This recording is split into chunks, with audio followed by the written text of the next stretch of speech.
வணக்கம். 7 மணி எக்ஸ்பிரஸ் செய்திகளை பார்ப்பதற்கு முன்பாக இந்த நேரத்திற்கான தலைப்புச் செய்திகளை பார்க்கலாம்.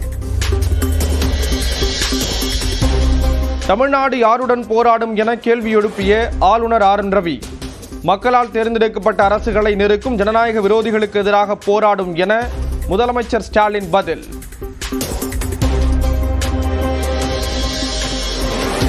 தீபாவளி பண்டிகையை முன்னிட்டு சென்னை தியாகராய நகரில் குவிந்த மக்கள். மதுரை விளக்குத்தூண் பகுதியிலும் புத்தாடை வாங்க மக்கள் ஆர்வம்.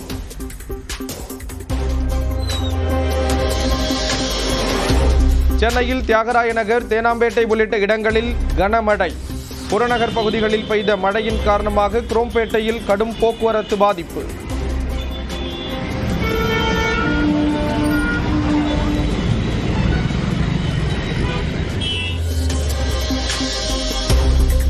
ஆயுத பூஜை மற்றும் காலாண்டு விடுமுறை முடிந்து பணியிடங்களுக்கு திரும்பும் மக்களால் திருப்பூர் பேருந்து நிலையத்தில் அலைமோதிய மக்கள்.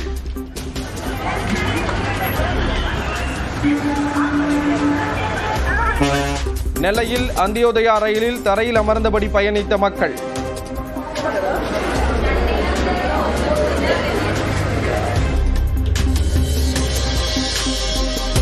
விஜய் பரப்புரை கூட்ட நெரிசல் தொடர்பான விசாரணையை தொடங்கினார் IG அஸ்ரா கர்க். கரூர் வெளிச்சாமிபுரத்தில் ஆய்வு செய்த நிலையில் விசாரணை தொடக்க நிலையிலேயே இருப்பதால் தற்போதைக்கு ஏதும் கூற முடியாது என பேட்டி.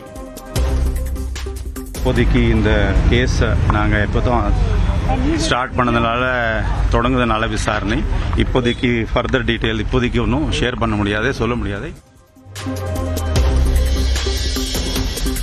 சிறப்பு புலனாய்வு குழுவில் மேலும் 8 அதிகாரிகள் சேர்ப்பு. கூடுதல் SP, DSP, ஆய்வாளர் உள்ளிட்டோரை சேர்த்து DGP உத்தரவு. இருசக்கர வாகனம் மீது மோதி விவகாரத்தில் நீதிமன்ற உத்தரவை தொடர்ந்து விஜயின் பரப்புரை வாகன ஓட்டுநர் மீது வழக்கு பதிவு. உயிருக்கு ஆபத்தை விளைவிக்கும் வகையில் வாகனத்தை ஓட்டுதல் உள்ளிட்ட பிரிவுகளில் வழக்கு பதிவு செய்த வேலாயுதம்பாளையம் போலீசார். கரூர் கூட்ட நெரிசல் வழக்கில் முன்ஜாமீன் கோரி தவேகவின் ஆனந்த் நிர்மல்குமார் உச்சநீதிமன்றத்தில் மேல்முறையீட்டு மனு தாக்கல். விரைந்து விசாரிக்க கோரி தலைமை நீதிபதியிடம் முறையிட திட்டம்.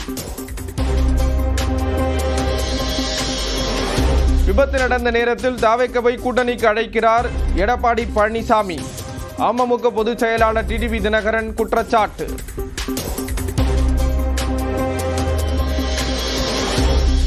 முதல் கட்ட யாத்திரையை அக்டோபர் 12ஆம் தேதி தொடங்குகிறார் தமிழ்நாடு பாஜக தலைவர் நயினார் நாகேந்திரன்.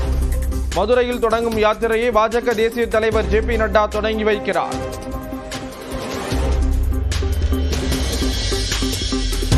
வண்டலூர் உயிரியல் பூங்காவில் சிங்கம் காணாமல் போகவில்லை என பூங்கா நிர்வாகம் விளக்கம். முதல் முறையாக கூண்டிலிருந்து திறந்துவிடப்பட்ட நிலையில் சிங்கங்கள் உலவும் பகுதியில் இருப்பதாக தகவல்.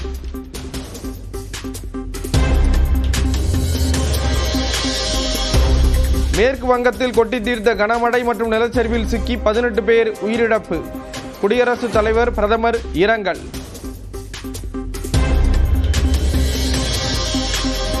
நீலகிரி, கோயம்புத்தூர், திண்டுக்கல் உள்ளிட்ட 10 மாவட்டங்களில் இன்று கனமழைக்கு வாய்ப்பு. திருவண்ணாமலை, விழுப்புரம் உள்ளிட்ட 4 மாவட்டங்களில் கனமழை பெய்யும் என்று வானிலை மையம் கணிப்பு. கிருஷ்ணகிரியில் நள்ளிரவில் கொட்டி தீர்த்த மழையால் வீடுகளுக்குள் புகுந்த நீர். ஏரிகள் நிரம்பி சிட்கோ தொழிற்பேட்டையில் நீர் புகுந்த நிலையில் மீன் பிடித்த இளைஞர்கள்.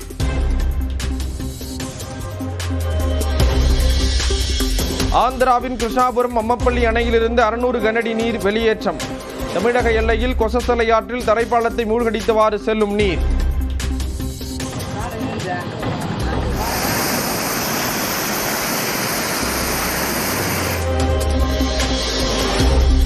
பார்சிலோனா கார் ரேஸில் 3ஆம் இடம் பிடித்த அஜித்தின் அணிக்கு துணை முதல்வர் உதயநிதி ஸ்டாலின் வாழ்த்து. உங்கள் அன்பும் ஆதரவும் எப்போதும் துணை நின்று வந்துள்ளதாக அஜித் நன்றி.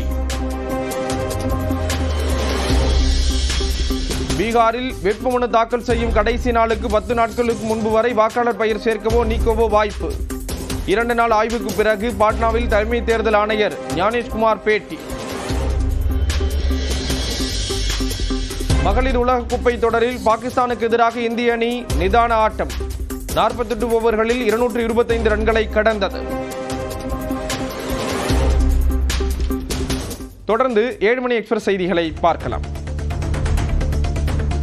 தமிழ்நாடு யாருடன் போராடும் என ஆளுநர் ஆர் என் ரவி கேள்வி எழுப்பியிருந்த நிலையில் ஹிந்தியை ஏற்றால்தான் கல்வி நிதி என்ற ஆணவத்திற்கு எதிராக போராடும் என முதலமைச்சர் மு க ஸ்டாலின் தெரிவித்துள்ளார். இது தொடர்பாக அவர் தனது எக்ஸ் பக்கத்தில் மக்களால் தேர்ந்தெடுக்கப்பட்ட அரசுகளை நெருக்கும் ஜனநாயக விரோதிகளுக்கு எதிராக தமிழ்நாடு போராடும் என்றும் தமிழ்நாட்டுக்கு வரவேண்டிய ஆலைகளை மிரட்டி வேறு மாநிலங்களுக்கு கொண்டு செல்லும் சதிக்கு எதிராக போராடும் என்றும் முதலமைச்சர் மு க ஸ்டாலின் தெரிவித்துள்ளார்.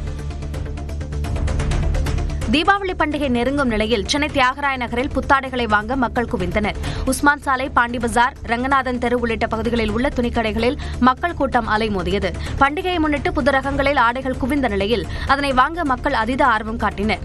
ஞாயிறு விடுமுறை காரணமாக ஏராளமானோர் திரண்டதால் அங்கு போக்குவரத்து நெரிசலும் ஏற்பட்டது. காவல்துறையினர் தீவிர கண்காணிப்பில் ஈடுபட்டனர். சூப்பரா இருக்கு. இங்க டாப்ஸ் நான் பார்த்தேன், ரொம்ப நல்லா இருக்கு. 3 டாப் வந்து 500 அவ்வளவுதான். ஆனா செம்மையா இருக்கு டாப்லாம், பார்த்தேன், ரொம்ப பிடிச்சிருந்துச்சு. ஆயுத பூஜை மற்றும் காலாண்டு விடுமுறை முடிந்து மக்கள் பணியிடங்களுக்கு திரும்பியதால் ரயில் மற்றும் பேருந்து நிலையங்களில் கூட்டம் அதிகரித்து காணப்பட்டது. நாகர்கோவிலிருந்து நெல்லை வழியாக தாம்பரம் வரை இயக்கப்படும் அந்தியோதயா ரயிலில் மக்கள் தரையில் அமர்ந்தவாறே பயணித்தனர்.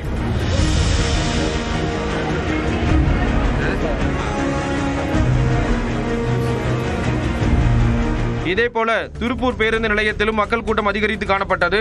திருப்பூரிலிருந்து வெளியூர் செல்பவர்களாலும் திருப்பூர் வந்த மக்களாலும் கூட்டம் அதிகரித்து காணப்பட்டது.